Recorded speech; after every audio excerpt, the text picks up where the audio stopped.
একবার উঠলে না মিনিমাম 1 ঘন্টা। আর তোর ধর 1 ঘন্টা পড়লো, ঠিক আছে, করার হয়তো খুব বেশি হলে 20 মিনিট রেস্ট করলো, পুরো আবার আগের পজিশনে চলে গেলাম। তো কয়বার করছে? তো কয়বার করছে? ফ্রিলি বলতে হয়েছে, আমার কাছে কোনো সমস্যা নেই। অনেক কয়বার করছিলাম। প্রথম 2-3 দিন জোর করে করতে হচ্ছে, শোনানো আমার তেমন সম্মতি ছিল না। তারপরে কয়েকদিন মিশছি, আমি ইচ্ছে করে মিশছি। ইচ্ছে করে মানে আগ্রহ সহকারে। এত সুখ লাগে তুই জানিস না, সুখে ছিলাম পাগল হয়ে যায়। এমনি কি আমি এত ভাঙে পড়ছি জানিস না তুই। আমার খালি একটা টেনশন যখন হতো যদি সুখ পৃথিবী কেউ না দিত, শেষে তোমার সংসারই হবে না যে। তাই আসলে তুই তার এর পরবর্তী যার কাছে যাবি তাকে সেরকম করে গড়ে নিবি। কি জানিস, ও কোনো কিছু শিখিয়ে দিতে হয় না, ওই আর সবকিছু ওই যে এক্সপিরিয়েন্স ছিল বুঝিস না, সবকিছু শিখিয়ে দেয়। আর এমন ভাবে আদর করে বন্ধু, মনে হয় তুই সেক্সের বেলা একবারে পাগল হয়ে যাবি আদর করে। আচ্ছা আচ্ছা, আমার একটু শেখাতো, মানে কিরকম প্রথম থেকে কিভাবে শুরু করে? প্রথম কিভাবে শুরু করে একটু আমার শেখাতো। প্রথম ধর এইভাবে শুরু করে, মানে তুই যে খাটে বসে বললি, হ্যাঁ শুরু বললি তো ধরে ধরবে, ধরে তোর উপর উঠবে, উঠে মানে কপাল থেকে শুরু করে সব জায়গা তাদের করে শুরু করবে। তাদের করতে করতে করতে করতে করতে আস্তে আস্তে জামা কাপড় খুলে দেবে, খুলে দিয়ে তারপরে তোর হচ্ছে শরীরের সব জায়গায় মুখ দেবে। সব জায়গা মানে কোন কোন জায়গা? কোন কোন জায়গা বল, বিশেষ করে ঠোঁট, তারপর বুকে, তারপরে হলো যে ওখানে। আচ্ছা আচ্ছা, এই বুকে কি করে? করে নাড়ে, তারপর ফিরছে চাতে তোষে। তাই? আর আর আর ওই জায়গা কি করে? ওই জায়গায় যে মুখ দিলে যে এত শান্তি আর এত সুখ, এই কথা মনে করতেছি না, আমি পাগল হয়ে যাবো। আচ্ছা পাগল হলে টেনশন নিস না, আমি আছি, আমি ঠিক করে দেবো। তো ওই হবে না। আচ্ছা তুই বল না, আমাকে প্র্যাকটিক্যালি না হোক থিওরিক্যালি হচ্ছে, তুই বল। আমি কি করে ওখানে যখন মুখ দিয়েছি, মুখ ঠিক উঠোচ্ছি, তারপর ভিতরে ঢুকে দেয়, ঢুকে এত সুন্দর করে চষে, মানে একবারে ভিতর থেকে খালি চপ হচ্ছে, চপ চপ চপ তখন শরীর সেক্সের চাপে অস্থির, মানে তখন সেই মুহূর্তে ঢুকে না দিলে গেলাম একবারে কি হলো কান্দে খাই শেষ। আমার ওখানে যখন মধ্যে আমি তো আরো মানে একবারে ব্যাপার বেহোশ হয়ে যাবো কোনো হচ্ছে না। তারপরে ওই ওই আমার ইয়ে আসছে সহজে করবে চায় না, আগে সেরকম তুলে নেয়, তারপরে তারপরে ভিতরে দিয়ে দিয়ে তারপর করবে। তারপর কি করবো, ওর কোনো স্টাইল অন্যরকম। ধর তো কিভাবে করে জানিস,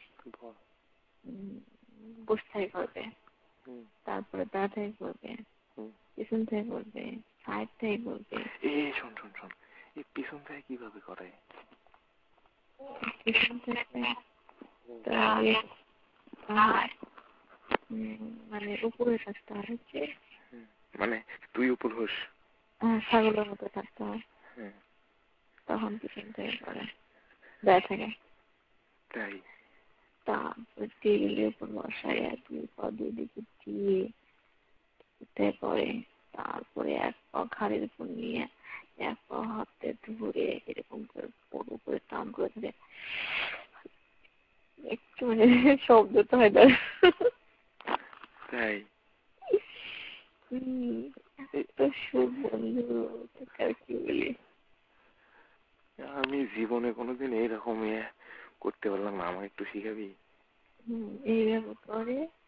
আর কিভাবে আরেকটা সিস্টেম আছে, সেটা হলো যে মানে ইয়ের নিচে কোমরের নিচে পা মিশতে বুঝছিস, ওটা একটু উঁচু করে ধরে একবারে গোল হবে, গোল হয়ে মানে ওই একটু মানে ইয়ে হবে, হাঁটু গাড়ি দিয়ে করবে।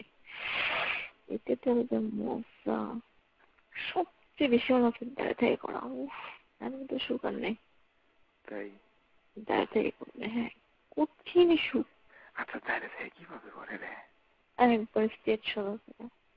স্টেজ সোলো দাঁড়িয়ে, তারপরে তারপরে তো ভিতরে ঢুকে আস্তে আস্তে ধাক্কা দেয়। তাই তুই কয়দিন করছিস এরকম? কি এইরকম কয়দিন? আমি খুব বেশি দিন করিনি, 10-12 দিন করছি। তাই আমি জীবনে কিচ্ছু করতে পারলাম না। 10-12 দিন করছি, কিন্তু তার মধ্যে মানে কি বলবো, 2-3-4 দিন আমার ভালো লাগেনি, কারণ প্রথম তো আমার কষ্ট হয়েছে। তারপরে 4-5 দিন খুব এনজয় করছি, খুবই খুবই খুবই খুবই এনজয় করছি। এই জন্যই তো এত স্থির, এত পাগল, এত তুই আমাকে শিখাবি? গাদার বাচ্চা কাছে এগুলো শিখাতে হয় না গুরু, এমনি এমনি পারবি। আমি পারি না, এমনি এমনি পারবি দোস্ত, এগুলো শিখাতে হয় না। আচ্ছা তোর সাথে আমার একটু ঘনিষ্ঠ সম্পর্ক, তুই যদি আমার একটু না শিখাস তাহলে আর কি হলো? একটু বলে বলে তো শিখে দিলাম। এইভাবে হয় না। তুই যেভাবে বলেছিস সেভাবে আমি গান করতে পারবো না। আমি কিভাবে শিখবো তাহলে? তার কারণ আমি অন্য কোনো ছেলের সাথে সেক্স করলে আমার একটু মজা হবে না, কোনোদিনই না। আচ্ছা তোর না হোক, আমার তো শেখা হবে, আমার জন্য তুই একটু স্যাক্রিফাইস কর না, সমস্যা কি? স্যাক্রিফাইস আর কি করি, আমার তুই জানি মরার উপর খারাপ আনবিস না। মরার উপর খারাপ কি আবার? বুঝলাম না কথাটা। এমনি আমি যে মানসিক যন্ত্রণায় আছি না, তার মধ্যে আবার খারাপ পেশাল শুরু করছি। আচ্ছা তোর মানসিক সমস্যা তো আমি দেখি না। আচ্ছা ও তো আর একদিনে এরকম হয়নি, ও এরকম করতে করতে শিখছে, তুই আমার একটু শেখা না, সমস্যা কি তোর? করতে করতে মানে ইয়ে পর্যন্ত নিম্নে পড়তে হলো কমপক্ষে হলো 50টা মিনিট করছি। আমি তো নিম্নে পক্ষে বললাম, তার উপরে যে কতগুলো আসতে হিসেব করে বললাম। তাহলে ওর সাথে আমার তুলনা তুই কিভাবে দিস? আমি জীবনে কোনো মেয়ের মানে ওই ভাবি ছাড়া আমি জীবনে কোনো ওই মেয়ের আমি মানে গাইতে হাত দিইনি। আর তোর সাথে আমার একটু ঘনিষ্ঠ সম্পর্ক, আমার ইয়ে তো সেই খারাপ আছে। খারাপ কাম বাতলাম যে এ পাল আমার হ্যান্ডেল মারলে হয় না, হ্যান্ডেল মারে মারে আমার জীবনে শেষ। ফোনে টেক্সট তুলে রাখবি, ফোনে রেখে টেক্সট তুলে রাখবি, টেক্সট দেখবি আর হচ্ছে যা হচ্ছে। তো আমার কম্পিউটারই তো আছে। হ্যাঁ আমি আমার যখন মেন্স হতো, আমি যখন অসুস্থ থাকতাম তখন মেয়েটা তুইয়া করতাম, মানে এক্স দেখতো, এক্স থেকে আউট করতাম, আমি যে করতে পারতাম না সেজন্য। আসলে অনেক ভালো যে আমাকে কোনো দিন কষ্ট দেয়নি, আর আমার কোনো প্রবলেম হলে কেন জান সেটা সলভ করছে। এই জন্যই তো বলতে পারছি না দোস্ত, এত বড় শীতের আসলে কিভাবে করলো আমি চিন্তা করে পাচ্ছি না। আমার তো কান মাথা সব গরম হয়ে গেছে। আমার এইগুলো কথা তো বলাই ঠিক